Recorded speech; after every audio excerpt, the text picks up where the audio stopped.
Hey everyone, welcome back to my YouTube channel. So once again we are going to discuss GATE Excel question paper 2022 और आज हम botany वाला section देखने वाले हैं।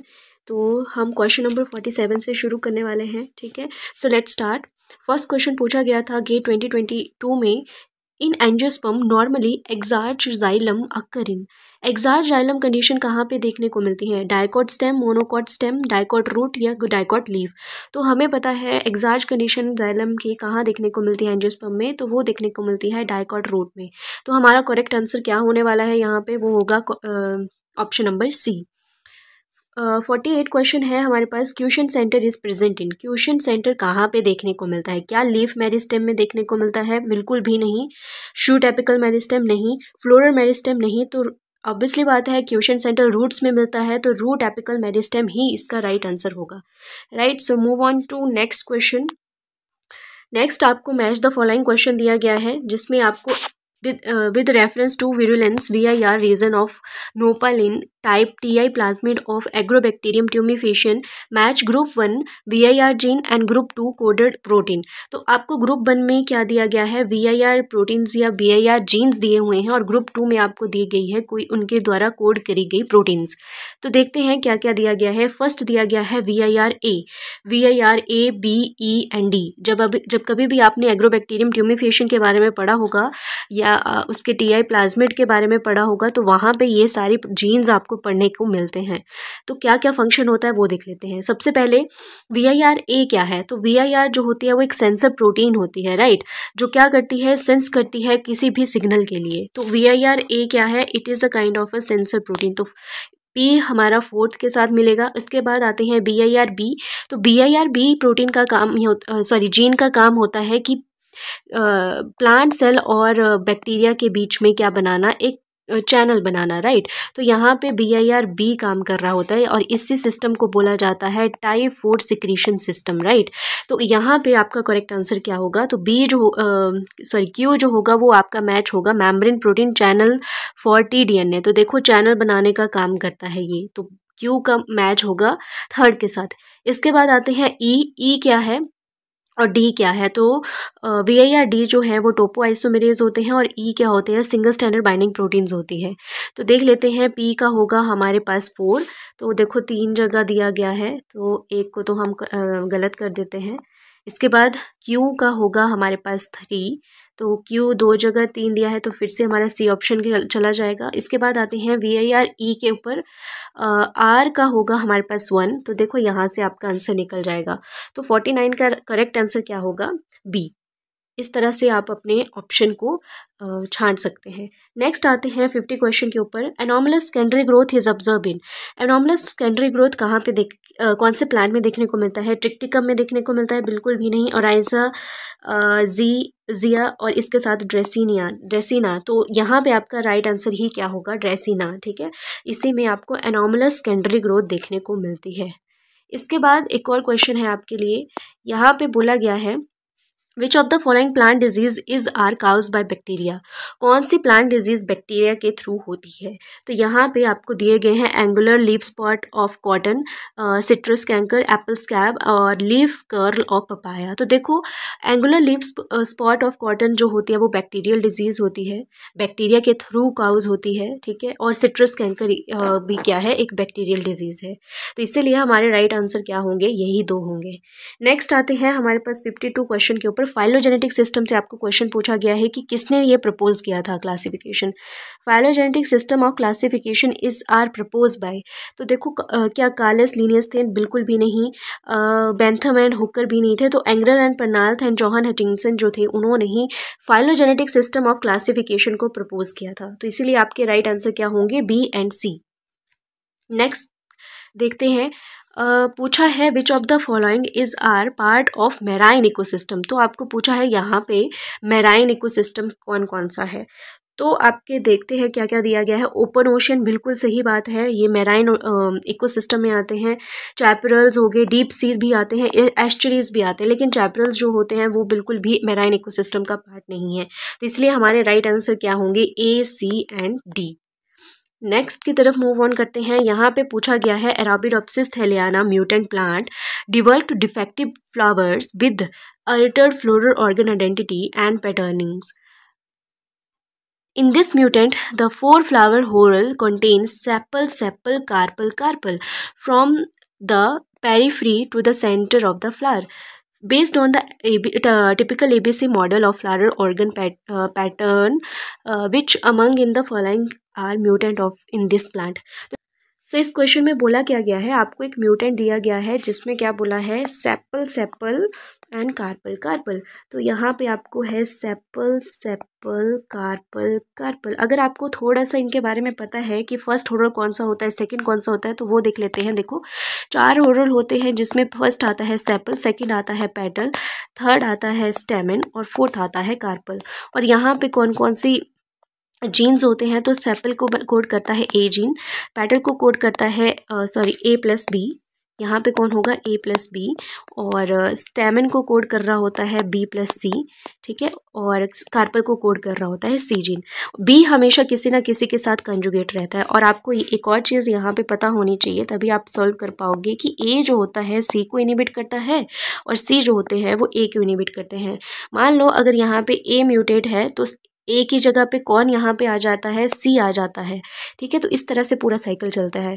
तो यहाँ पे देखो आपको क्या बोला है कि फर्स्ट हॉरल तो बिल्कुल सही है, मतलब यहाँ पे ए जीन कोड हो रहा होगा तभी यहाँ पे सेपल बन रहा है, ठीक है. सेकंड में कुछ ऐसी गड़बड़ी हो रखी है कि यहाँ पे बनना तो पेटल चाहिए था लेकिन बन क्या रहा है, बन सेपल रहा है. और थर्ड पे भी क्या होना चाहिए था, होना तो स्टेमन चाहिए था लेकिन कोड क्या हो रहा है, यहाँ पे कार्पल हो रहा है. और लास्ट तो हमारा बिल्कुल ठीक है कि यहाँ पे सी कोड हो रहा है तभी तो कार्पल बन रहा है, सी जीन यहाँ पे प्रेजेंट है. तो देखो यहाँ पे क्या है, इसी पूरे कॉन्सेप्ट को आप अपनी पूरी नज़र में रखते हुए आप पूरे क्वेश्चन को सॉल्व कर सकते हो कि देखो यहाँ पे बी एब्सेंट होगा तभी तो यहाँ पे क्या बचा होगा, ए बचा होगा, तभी तो कौन सा होरल बन रहा है, तो फर्स्ट होरल बन रहा है, दैट इज़ अ सेपल. और कार्पल में जो थर्ड है जहाँ पे बनना तो स्टेमन चाहिए था लेकिन बन क्या रहा है, कार्पल बन रहा है. मतलब यहाँ पे क्या हो रहा है, यहाँ पे सिर्फ सी बच रहा है, बी यहाँ से म्यूटेट है. तो इस पूरे क्वेश्चन से हमें क्या समझ आता है कि यहाँ पे बी जो है वो म्यूटेट है, बी जीन जो है वो म्यूटेंट है, ठीक है. अगर बी म्यूटेट नहीं होता तो नॉर्मल हॉरल बनते, लेकिन बी म्यूटेशन की वजह से क्या हो रहा है, कंडीशन कैसी बन रही है, सेपल सेपल कार्पल कार्पल. इसी वजह से आपका राइट आंसर क्या होगा, क्लास बी जीन जो है वो म्यूटेट है, ठीक है. इसीलिए एबीसी मॉडल हमें ये बताता है कि अगर कोई से जीन अगर म्यूटेट होता है तो उसकी वजह से क्या फिनोटाइप बनता है, ठीक है. तो ये सारी बातें हैं. नेक्स्ट आते हैं, नेक्स्ट आपको एक और ग्रुप 1 और ग्रुप 2 दिए गए हैं जिसमें आपको ग्रुप 1 में सेकेंडरी मेटाबोलाइट्स दिए गए हैं और ग्रुप 2 में टाइप्स ऑफ सेकेंडरी मेटाबोलाइट्स दिए हैं, ठीक है. तो देखते हैं क्या क्या है. पी में बोला है मेरिसिन. देखो मेरिसिन क्या होते हैं, दे आर द मोनोटर्पिन, ठीक है. एक तो आपको हम यहाँ से मिल गया, तो देखो पी का होगा 5. देखो पी का 5 दो जगह है, तो फर्स्ट और सेकंड ऑप्शन तो सी ऑप्शन तो यहाँ पे पहले ही गलत हो जाती है, ठीक है. और क्योंकि पी का दो जगह 5 है. इसके बाद आते हैं दूसरी पे, बहुत आसान से चलते हैं. निकोटीन हमें पता है क्या है, दे आर द एल्केलॉइड्स, तो एस का होगा 4. देखो एस का यहाँ पे भी 4 है और यहाँ पे 1 है, तो देखो यहाँ से ही आपका आंसर निकल गया. 56 का होगा डी. और क्यू का क्या होगा, क्यू का होगा 1, दैट इज अ सेस्क्विटर्पिन. और ल्यूटोनिन क्या है, दे आर द फ्लेविनॉइड्स, ठीक है. तो टी का होगा 3. देखो यहाँ से ही आपका आंसर बन गया. नेक्स्ट चलते हैं. एक और आपको मैच द फॉलोइंग क्वेश्चन दिया गया है जिसमें आपको ग्रुप 1 दिया गया है एंजाइम, ग्रुप 2 दिया गया है reaction catalyse by the enzyme and group 3 दिए गए हैं सब सेलुलर लोकलाइजेशन ऑफ एंजाइम, मतलब वो कहाँ पे मिलता है. फर्स्ट आते हैं पेप कार्बोक्सिलेज के ऊपर. पेप कार्बोक्सिलेज फॉस्फेनोल पायरुवेट की बात करी गई है, ठीक है. ये कहाँ पे होता है और कहाँ पे इनकी प्रेजेंस देखने को मिलती है वो देखते हैं. पेप कार्बोक्सिलेज जो है वो है क्या, फॉस्फेनोल पायरुवेट है, बिल्कुल सही बात है, ठीक है. बनाता क्या है, ठीक है, ये ऑक्सैलो एसीटेट प्लस पीआई में कन्वर्ट होते हैं, क्लियर. और इसके साथ साथ यहाँ पे ग्रुप्स देख लेते हैं, ग्रुप 3 देख लेते हैं कि वो कहाँ पे प्रेजेंट होता है. तो ग्रुप 3 में देखा जाए तो वो होते हैं C4 पाथवे में और साइटोसोल में. तो देखो यहाँ से P का होगा हमारे पास 3rd और 1, देखो पी का थर्ड और वन एक ही जगह पे है, इसलिए हमारा आंसर ये बिल्कुल एक से ही देख के पता लग जाता है। सेकंड देख लेते हैं रुबिस्को के बारे में। रुबिस्को क्या है? रेबुलोज 1,5 बिस्फॉस्फेट। क्या है? रेबुलोज 1,5 बिस्फॉस्फेट और फास्फोग्लिसरेट में कन्वर्ट होता है ये। और इसकी जो लोकेशन होती है वो कहाँ पे होती है? तो ऑब्वियसली बात है रुबिस्को जो होते हैं वो स्ट्रोमा में मिलते हैं, क्लोरोप्लास्ट में मिलते हैं और C3 साइकिल का मेजर एंजाइम भी है। इसीलिए आपका डी स्टेट में ये ग्रुप 2-3 का जो है वो डी पार्ट जो है बिल्कुल करेक्ट है। आर पूछा है ग्लाइकोलेट। ग्लाइकोलेट आपको पता होगा ग्लाइकोलेट कहाँ पे मिलते हैं? तो ग्लाइकोलेट जो होते हैं वो हमारे C2 साइकिल में मिलते हैं, ठीक है, और यहाँ पे पेरोक्सिसोम में देखने को मिलते हैं, इसलिए आर का 1 and B. Pyruvate dehydrogenase. Pyruvate dehydrogenase जो है वो क्या करते हैं? एसिटल कोएंजाइम में कन्वर्ट करते हैं, ठीक है, होते हैं। इसके साथ साथ ये कहाँ पे बनते हैं? पायरुवेट डिहाइड्रोजिनेज माइटोकॉन्ड्रिया के एंजाइम है, ठीक है। तो माइटोकॉन्ड्रिया का जो स्ट्रोमा रीजन होता है वहाँ पे पायरुवेट डिहाइड्रोजिनेज देखने को मिलता है। तो ये सारी बातें हैं, इसी वजह से हमारा ए ऑप्शन जो है वो बिल्कुल सही है। नेक्स्ट आते हैं एक और आपको मैच द फॉलोइंग क्वेश्चन दिया गया है, जिसमें आपको सिलेक्शन एजेंट दिए गए हैं, इसके साथ साथ ग्रुप 2 में जीन दिए गए हैं। करेक्ट कम्बिनेशन आपको ध्यान निकालना है। फर्स्ट है कैनामाइसिन। कैनामाइसिन का जो जीन है वो कौन सा होता है? हाइग्रोमाइसिन। बहुत ईजी है। HPT कहाँ पे लिखा है? HPT तो हाइग्रोमाइसिन इज HPT। तो क्यू का होगा 6, क्यू का होगा 6, तो पी सॉरी क्यू का होगा 6। तो एक तो ये ठीक है, एक तो ये, बाकी इन दोनों को हम कैंसिल कर देते हैं। नेक्स्ट देख लेते हैं मैनोज। मैनोज का होता है PMI जीन, ठीक है, तो एस का होगा 1, एस का होगा 1, तो यहाँ से ही हमारा आंसर निकल गया, ठीक है। ए और कैनामाइसिन, कैनामाइसिन होते हैं NPT को कोड करते हैं ये जीन को, ठीक है, तो पी का होगा 3rd। अगर आपको एक भी पता होता तो वहीं से निकल जाता आपका आंसर। और फास्फोनोथ्राइसिन इसका होगा हमारे पास क्या? आर का होगा बार, ठीक है, तो आर का होगा बार। इस तरह से हमारा मैच द फॉलोइंग हमारा यहाँ पे कम्बिनेशन रहेगा। नेक्स्ट देख लेते हैं एक और आपको मैच द फॉलोइंग क्वेश्चन दिया गया है, जिसमें आपको ग्रुप 1 में प्लांट नेचुरल प्रोडक्ट दिए गए हैं, ग्रुप 2 में क्लास दी गई है और सोर्स कहाँ से है, सोर्स प्लांट कौन सा है वो भी दिया गया है। फर्स्ट आते हैं हमारे पास क्या? फर्स्ट है हमारे पास रेस्पेरिन, या हाँ, what is this? This is a alkaloid, right. और एल्कलॉइड भी कौन से प्लांट से मिलता है? तो रॉ वॉल्फिया सर्पेंटिना इस प्लांट से मिलता है। तो पी का होगा 3rd, पी का होगा 3rd और डी, ठीक है, 2 जगह है, इन दोनों ऑप्शन को हम निगलेक्ट कर देते हैं। बाकी अगला देखते हैं रेजरबिटोल जो है वो क्या है? इसका होगा स्टिलविन है एक, ठीक है, तो स्टिलविन है। इसके साथ साथ यहाँ पे कौन से प्लांट से मिलता है वो भी देख लेते हैं। तो ये आता है बिटस विनिफेरा से, तो इसलिए हमारा ये राइट आंसर होगा आर का 1 एंड सी, आर का 1 एंड सी, सॉरी क्यू के देख रहे हैं, क्यू का 1 एंड सी, तो इसलिए हमारा ये D is a right answer. एक और आपके नेक्स्ट क्वेश्चन देखते हैं, क्वेश्चन नंबर 60। मैच ग्रुप 1 में आपको प्लांट डिजीज दी गई है, ग्रुप 2 में काजल ऑर्गेनिज्म दिया गया है और अफेक्टेड प्लांट दिया गया है। फर्स्ट आते हैं कर्नल ब्लंट के ऊपर एरगट। सिंपल से शुरू करते हैं। एरगट आपको पता ही है कौन करता है काउस, तो एरगट होता है क्लैबिस पर्प्यूरा और राई प्लांट में देखने को मिलता है। तो क्यू का 5 एंड सी, क्यू का 5 एंड सी, तो 2 जगह है हमारे पास, बाकी 2 को कैंसिल आउट कर देते हैं। लेड ब्लाइट फाइटोफोरा इन्फेस्टेंट काउस करता है और पोटैटो में देखने को मिलती है ये। और तो आर का 1 एंड बी, आर का 1 एंड बी, देखो यहाँ से ही आपका आंसर निकल गया, ठीक है। और पॉड्री मिल्ड्यू और कर्नल ब्लंट भी आप देख सकते हैं, पक्सीनिया, ठीक है, रिकॉन्डिटा, और इसके साथ साथ पक्सीनिया भी कहाँ पे होगा? ये होगा वीट में काउस करता है ये। तो इस तरह से आपका आंसर सी जो है, ऑप्शन सी जो है वो करेक्ट है। नेक्स्ट आते हैं एक और 61 क्वेश्चन के ऊपर। मैच द फॉलोइंग क्वेश्चन है ग्रुप 1 एंड ग्रुप 2, जहाँ पे आपको स्पीसीज दी, sorry group 1 relation to interaction between 2 species. देखो यहाँ पे इंटरेक्शन के बारे में क्वेश्चन है, ठीक है। न्यूट्रलिज्म क्या होता है, एलिलोपैथी क्या होता है, मेंसलिज्म एंड म्यूचुअलिज्म क्या होता है। देखो ग्रुप 2 देख लेते हैं। Neither can survive under natural condition without another.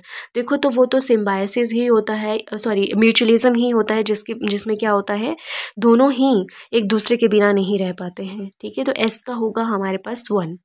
देखो 2 जगह है, तो इसको और इसको तो 3 जगह ही है इसका वन, तो एक तो हम निगलेक्ट कर सकते हैं।